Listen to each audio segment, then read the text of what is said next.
Welcome to Upland Community Church Table Talk, a series of recorded conversations where we talk rather informally about whatever we want. Hope you enjoy the show. Well, hey, Dan. How you doing, Hutson? Oh, I'm ready to cook. I'm ready to cook today. You ready to cook? What are you going to cook? And not just in the way that the young kids use the word cook when they say, like, let him cook. What does that even mean? I'm so old. Why don't you educate me right now? It's kind of like, I don't know, my generation's version of it would be like, let him go to work. Like, it would be, okay. He's ready to do his thing. He's Sure. In his craft. Got it. So I actually like that. But I guess in a sense we are about to do that. We're about to cook.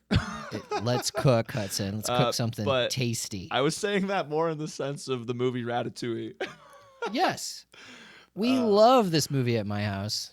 Yeah, it's fantastic. So today we're hoping to get into tastes and how do we discern like good taste. And this can come in many shapes and sizes. But we figured a good place to start is in the realm of movies, particularly around some movie characters. And this all-time great, I was doing quick reading before we jumped onto the microphones and saw that Ratatouille, a wonderful animated feature, was actually nominated in 2007 for Best Animated Feature. It's a family favorite. Sounds like for your guy, for the Blosser household, love it. it's we fantastic. Watch it over and over. Yeah. It's well quoted around my friends. I remember on First East Wingets, we would often say like in the accent of the I think it's gusto.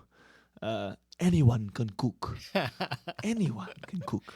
So why don't you give our listeners a little like plot synopsis? Like, what does that even mean? Anyone can cook. Yeah. Who is he? Little Remy, this little rat guy. Oh, the opening scene is actually fantastic. Gets separated from his family. You think you're watching Feifel for a minute? Yeah, he gets separated. It's pretty intense. It really is intense. Especially the old lady with the shotgun trying to exterminate the rats. She's like blowing her house completely apart with a double barrel shotgun. I totally forgot about that. I'm like, should I be letting my little kids watch this? Oh my goodness. Anyways, he gets separated and he flushed away. And he ends up in London. No, we're in Paris. Oh my goodness, I'm in the wrong country. I think it's Paris. It is. Yes, it has to be the food capital of the world, according to the French. Yes. And they might be right about that. Have you ever been to Paris? I haven't been to Paris. You got to go sometime. I had a chance to go once, and I want to go back so bad. It was great. Anyways, yes, the food capital of the world, and he winds arguably. Up getting into a well-established restaurant, though I can't remember. I think they're struggling a little bit. Yes, so the history of Gusteau's restaurant, this great chef in Paris, actually had Michelin stars. So in the real world of food, if your restaurant gets a Michelin star, like you are arrived, you are legit. And through, I won't spoil the whole plot, but through economic downturns and pressures that are being applied to him by sundry characters, Gusteau begins to kind of sell out, and he makes his gourmet food available as freezer dinners. And through the course of time, there's sort of this decay that happens, and he loses a Michelin star, and that's like really the death rattle for them. And they're going to try to keep going, but they need a brilliant chef to kind of bring them up from the ashes and restore their reputation. And he dies, I believe, right? Yeah, he's not on the scene anymore. Away. Yeah, they're trying to figure out, how are we going to make it? Are we going to have to close? Remy arrives in this place. He loves food, and he actually has some talent, which is totally ironic. He's a rat, right? So a rat who actually doesn't fit in with his rat community, because all of his brothers and sisters and parents and aunts and uncles and the whole community, they just want to eat garbage and they have no taste at all. But this guy is kind of like, they're like, why are you such a snob? Like, why won't you eat our food? And he's like, that's disgusting. And you know where that's been. And so he's got this sort of high palate, and he ends up in this restaurant. And the story develops around this idea of, can the rat cook if he has a friend who is human who will like do what he says? And there's this really entertaining way about how he hides in the hat and can control the boy's actions by pulling his hair in certain ways to get him to dump certain spices into the pot, etc. And so Alfredo Linguini. His name is Alfredo Linguini, which is so funny. And the plot's entertaining, it's funny, and it drives along really well with a good pace. But it's asking a pretty deep question, like why do you like what you like, and why don't you like what you don't like?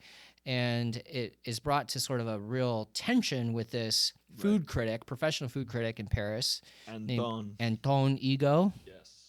who is very scary, very tall, Terrifying. very gray, terrifying. very like stern face. And he has this great line that my kids love to say, which is, "If I don't love it, I don't swallow." Like he's really gonna like taste your food and then spit it into a trash can if he doesn't love it. So very intimidating. And they're very worried that he's gonna visit their restaurant, and his food review will either take them. Yeah, exactly. Be So the saving grace. It's an existential threat. This Antone Ego. What will What will he do? And so, yeah, go watch it. Yeah, that's fantastic. I think I've spoiled enough of it, but it's a great way to introduce what we want to talk today about, because what is taste? Now, if you flip open your dictionary, there's going to be a few definitions of taste as one of your 5 senses. But if you get down to dictionary entry number 3 on the word taste, it says the ability to discern what is of good quality or of a high aesthetic standard. The ability to discern what is of good quality or of a high aesthetic standard. And so, fact is, we develop our likes and dislikes all across life. And the question is, how do we do that? Why do we do that? And how come we rarely agree? And when we're talking from a more theological perspective, there's actually an interesting tradition about what is wisdom, how do we get it, what is discernment. Jonathan Edwards, a great American theologian of the 18th century, wrote about religious affections and said that when a believer becomes a true believer, they get a sixth sense. They get a religious, affective love for God that never goes away. It may ebb and fade and come up and down, but it never goes away. And it's very important to have this, because you can't just have a wholly intellectual, rational faith, nor can you have just a completely feelings-oriented sort of enthusiasm. But there's this middle way, which is both light and heat, like a candle. If you think about a candle having both light and heat, so that there's an intellectual aspect of your faith, but there's also a warmth, an affective, emotional aspect to your faith, and that this develops a type of taste for hopefully, ultimately, God. And if you think about the standard ways we think about truth, goodness, and beauty, a growing Christian is developing taste, hopefully, in all of these categories. So that's what we want to talk about today. And hopefully we can make some progress. It's been a very important question to me and to Deidre, even in our home, because we want our children to develop taste for truth and goodness and beauty in a biblical way, and in a way that allows them to recognize excellence but also not become snobs. So there's this interesting tension between liking your likes but also giving freedom for people to disagree with you, or for to appreciate what somebody else likes that you don't like, and ask them questions to get inside their experience to find out why. And so so that's kind of what we want to talk about. I love that you start with the religious affections with Jonathan Edwards. I associate that so closely with kind of the road of sanctification, that as we're growing and maturing, that so too would our taste, our discernment, so too grow. And so, I think it's really widely applicable as we think about not just movies or food, but all things in this life, that we are continually going further up and further in, as kind of Lewis talks about, that we're continually refining our palate and seeking truth, goodness, and beauty, but as you just kind of highlighted in that last comment, not becoming snobs at the same time. Yeah, Timothy Keller has a great line about, we want to grow in discernment, but we can't become snobs or become snobs about snobs, which is really, really kind of meta, Humbling. you know?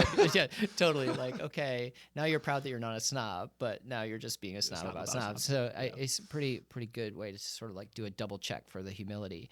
Yeah. But for example, let's talk about food for a second since we were on Ratatouille. As we've been parenting our children in our home, when Deidre and I first started our marriage, we didn't know how to cook. And there's some pretty funny stories about disasters in the kitchen of what we thought was acceptable until we met some foodies in Texas when we were living down there in Dallas who really knew a lot about food, and they kind of opened up this whole world to us. Now, that doesn't mean that we became foodies or that we know that much about it, but they taught us enough to know that we didn't know anything at that point, and sent us on a little journey about like getting better cookbooks and experimenting with better ingredients and trying things that are fresh, and less things out of the freezer or out of a box. So we developed a little bit. And then when we were raising our kids, we're like, okay, we want our kids to be able to discern when they, have something that's really nice in front of them. Does it look good? Does it taste good? Is it fresh? Is it healthy for their bodies, right? Will you get food poisoning? That's exactly right. And yet, at the same time, can we train them also to be able to appreciate just the fact that food isn't always nice, and it's very important to be able to eat, not become a snob about food, really, and which is what the movie Ratatouille is about in some levels. Then I have a recent illustration about how we feel this is kind of going well, because over Christmas break, we were able to buy some lobster tails from just a donation that was given to us to kind of go splurge and buy something fun. So you can get lobster tails at your grocery store, and you can do them on the grill, or you can do them under the broiler in your oven. You trust that in Upland, Indiana? It's okay. It's obviously not quite as good as if it was caught that day out of the ocean. These are frozen, and you cook them in the oven, and they're not perfect, but they're passable. Yeah. And so we had this kind of nice celebration, because of a donor, and enjoyed these lobster tails. And my kids all could tell that, this is good. We understand why people like lobster. Okay, this is great. So they're having this learning experience. And then for dessert, my son got up and went over and got a Pop-Tart. And I was like, that's exactly what we want. We want you to be able to sort of eat at all levels and be thankful at all levels, and just discern taste. Now, that doesn't mean that we want them to just sort of live off Pop-Tarts. We do want them to kind of develop the wisdom that comes from really healthy food choices. Same with the books that they choose. They've got some comic books, but they've also got really fine literature. They know the difference. The movies that you pick out, like what are you feeding your soul, and is it helping you develop taste for truth and goodness and beauty? So, anyway. Yeah, are you able to keep the categories? Even the story of the Pop-Tart there reminds me of. And I'm not saying this is what was happening, but it reminds me a little bit of Lewis's analogy with playing in the mud versus like the day at the beach. Like, how often are we satisfied by garbage? We're here playing in the mud, but really, if we just lifted our eyes, lifted our head up, there's a beach right there that we could be building sandcastles next to the beautiful seashore. It's right there. And I think that's maybe more fitting for the theological conversation, acquiring taste buds for the finer things, of going further up and further in. I keep saying that, of pressing into gospel truths. That's right, and it doesn't have to be fancy to be really, really good. So give me another illustration. I spent a big chunk of my ministry working with college students at a Christian university. And they have the privilege of hearing really fine speakers that come in from all over the country. They're professional speakers. They often give the same talk over and over and over again at different places. So there's just like that speaker's had a lot of time to really, not only were they good in the first place, but they refined that particular message over and over and over again until it's memorized and basically perfect. And so we've talked before about like, great, develop a high palate for really good speaking, but recognize that when you graduate, you're going to go to a church where hopefully your pastor is serving up some good food. But just remember, he's not being asked to be on the professional speaking circuit. Right. He's not given as much time to do the high polished thing on the message. Yeah. And so if you become sort of a sermon snob, you're going to go from church to church looking for something that might not exist because you were trained to hear things in a certain way. So really what we need you to do is not only have an ear for the finer things in life, but do you have an ear for a deeply nourishing thing that isn't perfect? That's right. And That's right. so that's I think another it's kind of example. Yeah, it's so important that we build a charity for that. And I think that's applicable for even people outside of institutions of Christian higher education. I mean, you have such a wave of online media that I think this is a great thing, a great privilege and honor to be in the technological age that you have such easy access to the teachings of Timothy Keller. That's been a big one for me, his Gospel in Life podcast. You have these things from across the nation, not even across the nation, across the world if you really want to grab onto it. So I praise the Lord for that, but we can't hold our local pastors and teachers to that same expectation. So how do we have charity in the process? Yeah, you need to listen with discernment and with charity and humility in the process. Well said. I've got a couple of stories, that I'm reminded of as, we're talking about food. I, growing up I was the youngest of three boys. So I'm looking for the scraps on the table. What can I get to just fill my stomach? But so that was kind of like, I was the trash can, just consuming That's really anything I can get. But my leveling up in this regard around developing taste with food was actually, it was like my COVID hobby. So interesting. yeah, and it's always fun to ask people what'd you do during COVID? What was the thing that you picked up? So that's a great icebreaker. Yeah, I was a class of 2020, so I was getting ready to step into adulthood. I figured, I'll probably start doing some of my own cooking when I go to college, and so I'm gonna start, start cooking, start doing some meals here while I'm at home, and I've got all the pots and pans, and my parents are going to pay for the groceries. So I'll start cooking for them. And so I really got into trying different ethnic dishes. Ooh. I did some sushi. I did some Mediterranean food, did some Euros, did some Mexican food. So that's where that story kind of started for me. But then fast forward some years and I become a resident at UCC. And the story takes up another notch because I'm introduced to the Blosser take on pizza. Oh, brother. So You're going to talk about pizza. Oh, I love we it. have to I talk love it. about a beats. Okay, we have to talk about We have a to talk beats. about a beats. Okay. Because sounds good. I don't know if you really thought about this going into this talk, but I feel like my residency almost started on this theme Oh, that's funny. of Taste. appreciating good pizza. Okay. So I don't know. Do you want to talk we about can riff what a on this for a little beats is? bit. Sure. Yeah. So this started actually with my brother. I'm the oldest of three boys. And so my middle brother is much more of a foodie than I am and geeks out on certain specialty things and kind of goes the distance. And so a few years ago, he got all into pizza, but a particular kind of pizza coming out of New Haven, Connecticut, which they will claim is the pizza capital of the world. I'm not sure how the Italians feel about that, but anyways, New Haven was highly populated by Italians. Yeah, that's true. That came over to work in the lock factories in New Haven.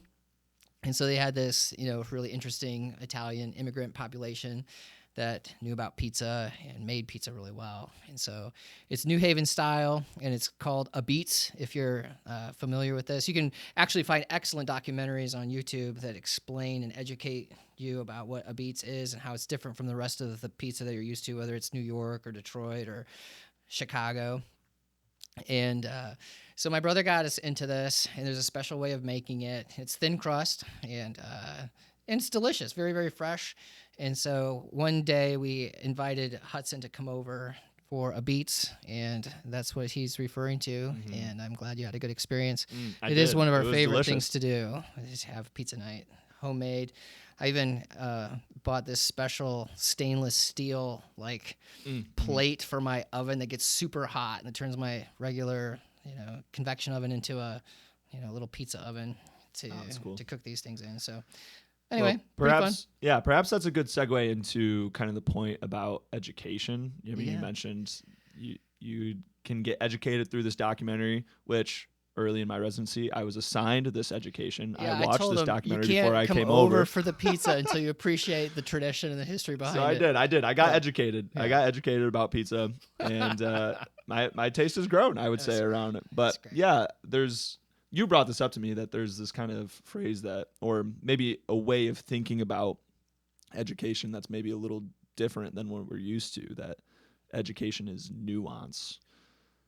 Maybe you can talk a little bit about that and how, this framework for thinking about education is not just, adding knowledge into your skull, but it's actually growing in your ability to discern what is good, what's bad, what's good, better, best, even. Correct. So if you think about education as nuance, you could think of a blurry image that gets increasingly higher definition, or you're learning history and you try to, at first you're just learning like what happened in each century, but then you need to learn what happened in each decade, what happened in each year. You're continuing to add layers of nuance. You're learning about food. What do the different spices mean? How do they have these profiles? How do they blend together? How do they pair with other foods? I mean, there's a whole world out there. I don't even know the language that they use to describe it. Have you ever been in a restaurant and they say, "What's in this?" and the waiter just like rattles off all this stuff you've never heard of? I got a funny story about this. When we were growing up, we were not wealthy at all. I'd say we're kind of lower middle class or middle class, and one time we went on family vacation up to Vermont, where my mom is from, and whoever we were with took us to a nice restaurant, like a sit-down place that the Blosser boys very rarely went to. You're supposed to have a napkin, like a linen napkin Silverware's on laid your out. lap, all of this. And so we were ordering our food, and my brother Matt ordered a cheeseburger, and the waitress asked him what kind of cheese he wanted. So there's actually a cheese option. And she's like, "Okay, what do you got?" And she lists off all these cheeses, right? We got Swiss and cheddar and Havarti and Munster. And she's like listing off all these Gouda, all these cheeses. Yeah. And he goes, "You got any Velveeta?" And my mom, my mom just wanted to like slink down underneath the table, right? She's like, "Oh," and she made a joke. She made light of it. Like she said, "You can tell what side of the tracks we're from," or something like that. But yeah, you're learning nuance. You're learning that there are more categories. There's more names. There's more shapes, textures, flavors, all these things. So, but that applies. That applies to truth, right? Like how are you going to discern right from wrong, or good from evil, or lies from actual truth? What about goodness, the category of morality? What is I guess when I was talking about truth, I was already getting into goodness, but what is right and wrong? What is good and evil? What are these categories? And with beauty, is there are there actual standards of beauty? Like if you look up the classical standards of beauty, the philosophers will talk about order. They'll talk about symmetry. They'll talk about proportionality. They'll talk about harmony as being like not merely subjective, but objective external aspects of something that we recognize as beautiful. Now, we're living in a day and age where a lot of even the notion that there could be objective standards to something being good or bad is mocked and laughed at, right? Like, obviously, Hutson, that's totally subjective, and you only like it because you're you, and I only like this because I'm me. And so culturally, it is sort of an uphill kind of moment to even assert that there may be objective standards to truth, goodness, and beauty. Yeah. As Christians, I think we have to believe this. Yes. And otherwise we'll be lost and confused I couldn't agree and more. come to sort of a moral relativism, or sort of a, you make your truth, I'll make my own truth, sort of relativism with regard to truth claims. Yep. Can we agree on beauty? I don't know, but hopefully within faith communities that believe in that they've been created by a beautiful God that has set certain standards for these things that we submit to and flourish when we do, that is one of the ways that we will shine brightly in a countercultural age that's kind of thrown up its hands and said, well, to each his own. So. Yeah, I couldn't agree more. I mean, I think it's hard to look out on a Lake Michigan sunset and say that this is not beautiful. I mean, I think there are things that we look at as human creatures and have to say, this is good. This is good. This is true. This is beautiful. And so, yeah, I think we do plummet into a bit of a spiral if we totally put everything in a box saying, you do you, I'll do me, keep things separate. I think use the word relativism. I think that's accurate. Indeed. Yeah, well, we get really confused when we don't agree, Yeah. right? Yeah. And then we think that it is merely subjective individual taste and that there aren't some standards. But we also have to recognize that we're fallen creatures, and sometimes our tastes are actually bad. Bent, yeah. They're bent, Crooked. they're perverted, they're crooked. And It's so very we true. like things that are evil. We like things that are untrue. We like things that are objectively ugly and gratify these things. And the Bible says that even in our fallenness, we'll worship things that are debased and bad for us. Yeah. So what is needed, whether we're talking about the home or the school or the church, is a refining aspect to growth that is deep down, not only in our minds but in our hearts and our affections, that it is humble enough to recognize that other people have preferences too, and try to work together to grow in these areas. So we want our kids to read really good books so they can recognize when they're reading not so good books. We want them to eat good food so they can recognize when they're not eating the greatest food, but without becoming snobs. Right. With truth, it's a little bit more specific, perhaps, because we don't want them to appreciate things that are false. We also don't want, in the category of goodness, want them to,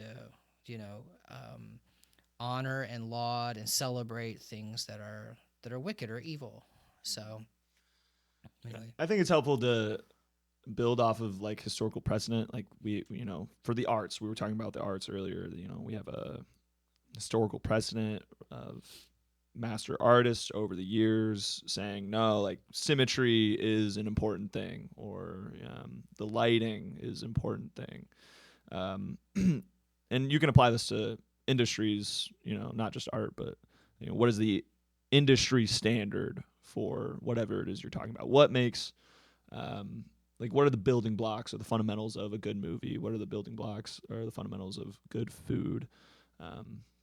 It's widely applicable, and I think when we're talking about these standards, it's you pretty quickly get into the question of like, okay, if there are good things, if there are good standards, why don't we all agree on them?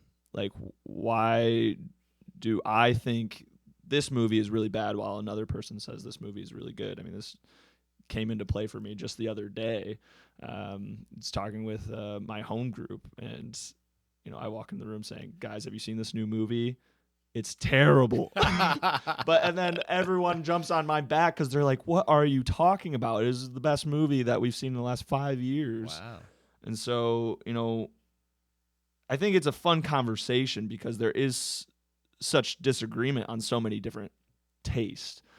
So what makes, where's the room to dialogue? Because, there are fun conversations to say, I like this, you like that. Why are we different in this way? Without fumbling so far as to saying, we are rejecting, you're actually not allowed to say this is good because it's actually hamartia, it's sin. Like this is bad. So how do we stay in that middle ground of saying like this is okay to disagree on, this is actually out of bounds, et cetera, et cetera. Yeah, I think you're going to have to, through long education, discipleship, formation, continue to learn to love what God loves and to hate what God hates, and recognize that there's this like big middle that is an area of freedom and blessing, and that the the standards that you're going to learn are going to hopefully be coming from your Bible, and they're going to be coming from the best traditions associated with your Bible, from church history, from like current expositors, people that are artists who are like deeply connected to communicating the deep and profound truths. Because if you live in that world long enough, then when you're outside of that world, you can kind of recognize something to be just weak sauce. Like I remember the first time, kind of back to food again, the first time my son told me that he thought a Twinkie tasted like chemicals. So enough refinement had been coming along where I know tweaking is amazing, right? Like I wrote an article once for my blog that I think was called like Cockroaches and Twinkies, because they're the only things that would survive nuclear holocaust. So many preservatives, but we also haven't banned that kind of food because we're like, hey, it's still food. So back to your question, you're going to continue to clarify standards, but also be gracious when things are in a truly neutral, like sort of shades of gray kind of area. And I think that that's a biblical idea itself. Paul has a lot to talk about, areas of freedom, and even giving room for people's consciences when they don't totally agree. So we're never going to totally agree. That's one of the actually beautiful things about the diversity and unity that comes from being created in the Lord's image. I say one thing that's great. I like that my wife isn't exactly like me. That there's things that she likes that I'm like meh about, and there's things that I really love that she's like no, and we can kind of laugh at that, and we don't try to force each other.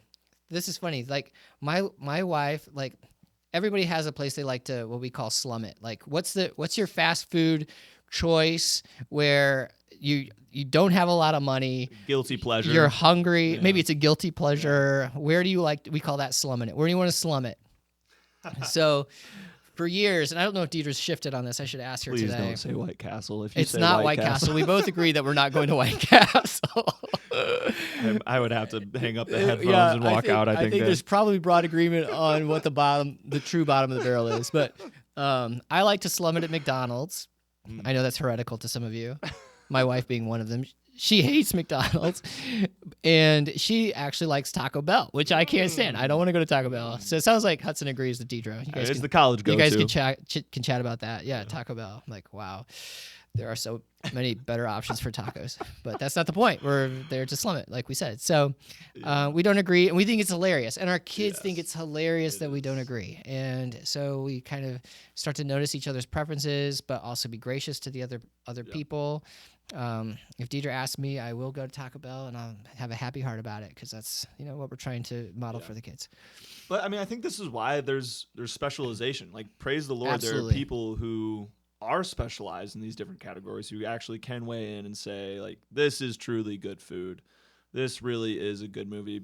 You might call them the critics. Like, these are the people who specialize. They have there's beautiful diversity in it. That's praise the Lord that there are people gifted in these different areas. Yeah, and it's interesting how sometimes they're helpful and sometimes they just seem so wrong. Yes. Right? Like Peter Kraft. Peter Kraft is one of my favorite authors. I love reading from Peter Kraft. And he talks about how he believes that the Lord of the Rings trilogy is like a miraculous work of art, one of the greatest novels of all time. He's got like this pretty interesting podcast on like 12 novels everyone should read, right? And he'll riff on how the critics didn't like it, and yet the people did. And in this case, I think the critics are wrong. So what are the standards that the sort of the cultural critics are applying to any given field, and are they right or wrong? In some places, they're super helpful. They've been educated with literary backgrounds. They can see things. They can hear allusions. Definitely. They can tell you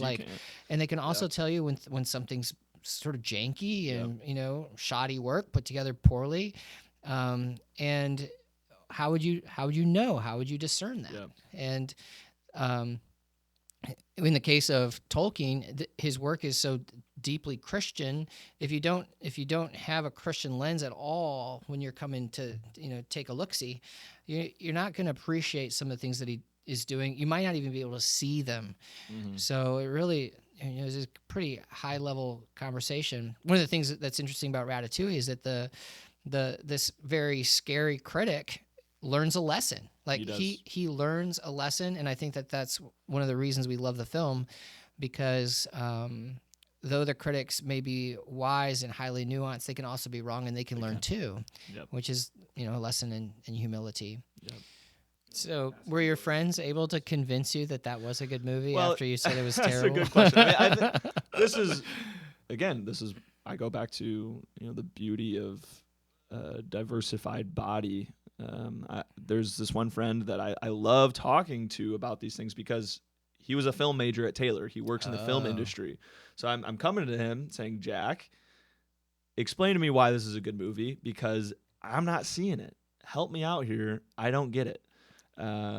Which is just a super humble frame, by the way, Hutson. That's well done.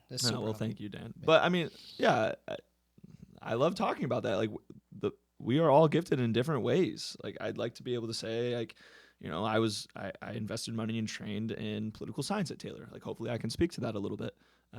This friend of mine, he spent a lot more time thinking about film and story writing in ways that I don't know. I don't have.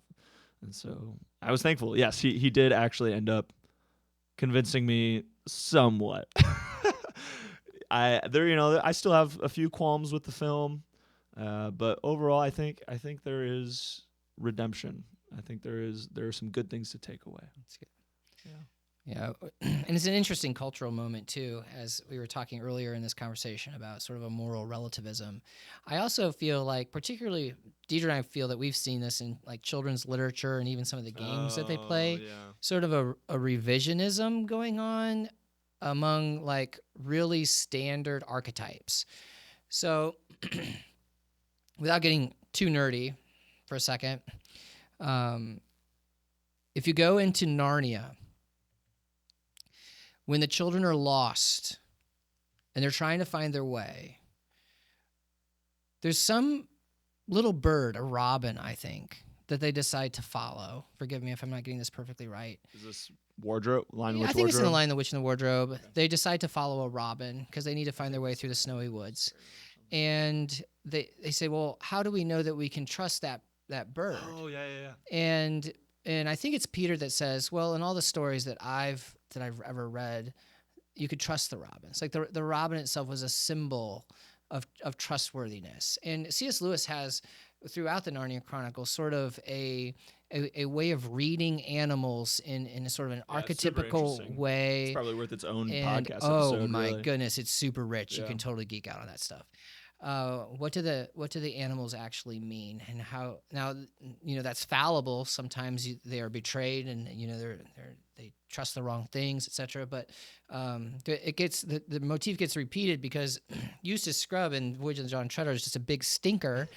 And he doesn't know a lot of things that are happening to him. And Lewis, the narrator, just continues to say he had been read the wrong books, or he was reading the wrong books. He didn't know his fairy tales. He didn't know the archetypes that come from, even knowing about what a dragon is and, how they behave and, that they're fundamentally greedy, et cetera, et cetera. Yeah. And so there's this long tradition of these sort of archetypical symbols that have come through the, Western civilization for centuries, that now you can pick up a book and, read Little Red Riding Hood from the Big Bad Wolf's perspective to see how he was misunderstood. Like he's just like, all this time we've been telling the story wrong because we didn't understand his point of view. And we've actually, cautioned our kids, actually, when you read and you see stories like trying to take a symbol that's been a long-standing archetype for something that is wicked and evil, and revise it and actually make the knight the bad guy, but the dragon is the good guy in this story, recognize that you're kind of in a cultural moment that is in late modernity or post-modernity, where there's revisions going on. And so back to the kind of question, how do you develop some of these tastes and these nuances, the discernment necessary to live in today's world? Notice when they're making anti-heroes out of what used Yep. to be heroes, and they're smudging that and making it complicated.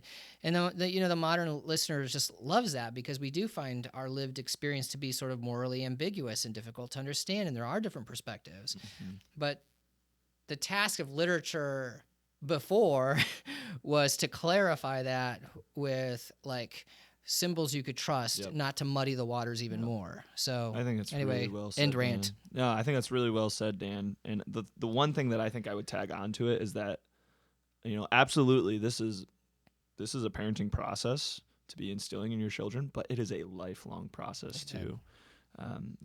I just think of some of those New Testament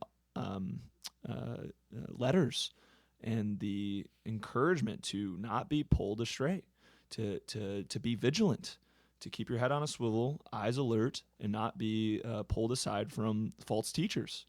That's right. So it's a lifelong thing that we should continue to be vigilant. That we would have our eyes open to some of the things you're talking about. It is. What are the images, the symbols that culture is Totally. throwing us? And it's worth getting some of those books from the library. We do, just so that we can point it out. Yeah. Right. So we're not advocating like a really strict Christian only sort of home library or like a really strict list of what you can check out from the library. Mm-hmm. But I am cautioning parents right now about what's available. Read the books that your kids are reading. Know something about those titles. We were tracking with one of our kids, sort of young adult series. It's a sort of a fantasy series, and it was great for like 6 books, and then in the 7th one, it took a turn. And by then, the parents trusted it. Our kid trusted it. We wouldn't have known. Like at some point, you get really tired of reading the young adult books. And then if you trust it, you kind of, I'm not going to read 7 of these. I'm not going to read 8 of these. I'm not going to read 12 of these. But if it takes a turn late because the author waited until then to bring that stuff in.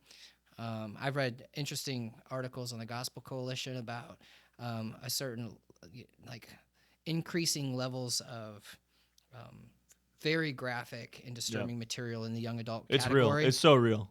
You gotta pay attention. You gotta know what's going on. Yeah. Yep. I've heard that in my peer groups. And I think it's helpful to key in on some of these, like Gospel Coalition's pretty good. There are a number of, we used the word earlier, critics, but maybe gatekeepers, kind of another word of Christian people who are like vetting the movies, vetting the literature. I remember growing up, my dad, shout out my dad, love you, thank you for this. I didn't appreciate it at the time, but he would look up these movies from Christian writers before I would go to the movie theater with my friends. Like, is this something my child should be watching? And so should that go away for the adult? I would continue to advocate. This is a lifelong thing that we need to be conscientious of what we're putting in our minds, feeding our souls. Agreed.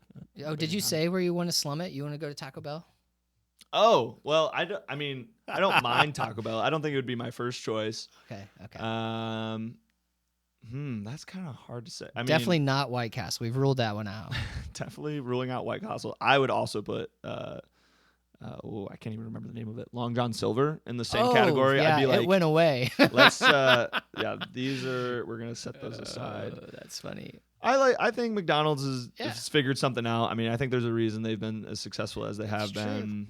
I probably am I allowed to say Chipotle? Because I don't really think that's slumming it, but that's like my go-to. That's like my go-to place. That's definitely middle tier. So you're definitely saying you got to go down to the bottom and be like, okay, yeah. McDonald's. I think McDonald's is down there. They've tried to get out of there for a while, but it's not happening. They brought back the snack wrap recently too, which I'm a huge fan of. I love the snack wrap at McDonald's. That's good. Oh man, Dan, I would probably say Wendy's. Oh, okay. I would probably say There Wendy's. you go. They got a biggie bag option that I just think is maybe one of the best deals on the market. There was one down the road from my family and I growing up, and it was also very close to my high school, and so my friends and I would travel out there for their 50-piece chicken nugget buckets. Oh, that's insane. Oh, it was wild. But during the summer, during training camp for football, we would Feed like 2 football players. Yeah, we'd roll out there and get our 50-piece chicken nugget bucket. Well, Deidre will agree with you on that. She'll slum it at Wendy's. She maybe go for a chili cup or something. And everybody hopefully can agree. There's one place where we can't agree. Some sort of external standard of goodness that the Wendy's Frosty is special. Oh, it is. It is. It is. It is very special. I have a friend who he does a yearly gift. Seth, if you're listening to this out there, I hope this signs you up for life. You're going to do this for life, right? That he gives me a what do they call them? The mini Frosty deal. So if you order anything at Wendy's, you get a free mini Frosty if you show them the tag on your keychain. Oh, it goes on your keychain. Oh yeah, it's great. How long is that good for? 1 year? It's the whole calendar year. Hey, that's a pretty good gift. Oh, it's a great gift. Awesome. Yeah, I'm growing sideways because of it. Hey, but thanks, Seth. He's got good taste, I'd say. That's good. That's good. I love that. He's got good taste. Well, we can end there. Thanks again, Hutson. Great conversation. Thanks, Dan. Thanks for joining us today on UCC Table Talk. It's our hope that you found our conversation encouraging. Upland Community Church exists to equip the generations to minister the gospel of Jesus Christ in word and deed. If you'd like to learn more about our church, visit us at uplandcc.org or stop by on a Sunday morning at 8:30 or 11 o'clock. We'd love to meet you. Until next time, remain rooted in His word and bold in His mission.